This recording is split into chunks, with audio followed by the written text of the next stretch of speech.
Czy zdarzyło Wam się kiedyś podziwiać muskuły kangura, jego umiejętności bokserskie albo waleczność? Ale czy wiedzieliście, że kangur rodzi się zupełnie bezbronny, mając tylko 2 cm długości ciała? Zapraszam Was na film, w którym opowiem więcej ciekawostek o tych wyjątkowych zwierzętach. Kangury są symbolem wyjątkowej bioróżnorodności Australii oraz jej sąsiednich wysp. Jako endemity, czyli gatunek unikatowy, żyją tylko na tym ściśle określonym terenie. Żyje tam około 60 milionów kangurów, czyli prawie 3-krotnie więcej niż ludzi. Zamieszkują suche, śródlądowe równiny, łąki i zarośla. To jedyne duże zwierzęta poruszające się skokami. Podczas jednego takiego skoku potrafią pokonać nawet 10 metrów. Są ściśle roślinne. Żywią się głównie trawą, liśćmi i ziołami. Często przemieszczają się na duże odległości w poszukiwaniu pożywienia. Dostosowują się do sezonowych różnic w rozmieszczeniu roślinności, podążając do miejsc, gdzie pokarmu jest najwięcej.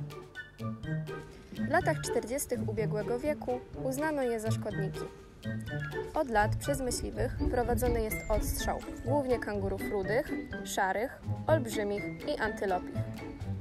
Przez to ginie ich nawet kilka milionów rocznie. Największym z torbaczy jest kangur rudy. Samce ważą do 90 kg, a wyprostowane mogą mieć niemal 2 metry wzrostu. Samice są od nich nawet 2 razy mniejsze. Widoczny dymorfizm płciowy dotyczy również ich futra. Samce są wyraźnie rude, a samice szare. Podczas skoku długi na około 1,20 m ogon pomaga mu utrzymać równowagę, a podczas stania służy za podporę. Kangur nie jest w stanie poruszać się do tyłu. Podobno właśnie z tego powodu znajduje się na australijskim herbie, jako symbol ciągłego postępu narodowego. Kangurom rudym można pozazdrościć muskularnego ciała. Dobrze uwidocznione mięśnie samców służą do zaimponowania partnerce w urządzanych konkurencjach przypominających pokazy kulturystyczne. Samce z mniejszymi muskułami będą musiały się poddać już na tym etapie, aby nie ryzykować życiem w starciu ze znacznie większym konkurentem. Do finału przechodzą tylko najbardziej okazali zawodnicy i to oni ze sobą rywalizują w dyscyplinie sztuk walk porównywanych do kickboxingu. Podczas starcia wyprowadzają szereg imponujących kopnięć i uderzeń.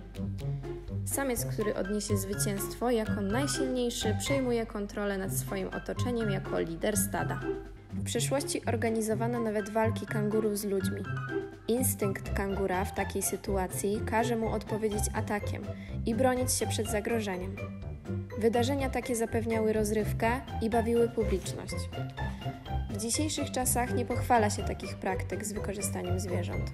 Natomiast wciąż czasem natykamy się na nagrania kangurów walczących z psami lub z ludźmi. Z racji na ich charakter, gdy ktoś w naturze wtargnie na teren kangura, potrafi on pokazać, kto tu rządzi. Dlatego zdarza się, że opiekunowie psów, które oddaliły się w zarośla, muszą wyciągać pupili z kangurzego klinczu. Ciąża u kangurów trwa zaledwie około 33 dni. Samica rodzi zwykle jedno młode, które o własnych siłach przedostaje się do sutków osłoniętych torbą lęgową.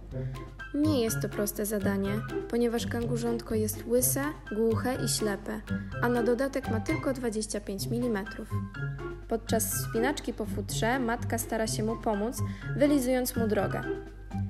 Niedługo po porodzie samica może zostać ponownie zapłodniona, ale dopóki torba lęgowa jest zajmowana, nowy zarodek pozostaje w stanie bardzo rzadkiego dla ssaków zjawiska diapauzy, czyli w czasie oczekiwania przed zagnieżdżeniem w macicy. Kangurzątko przybywa w torbie matki do 11 miesięcy. Po pierwszych 3-4 miesiącach jego skóra pokrywa się futrem, a ono zaczyna opuszczać na krótko torbę i poznaje otoczenie.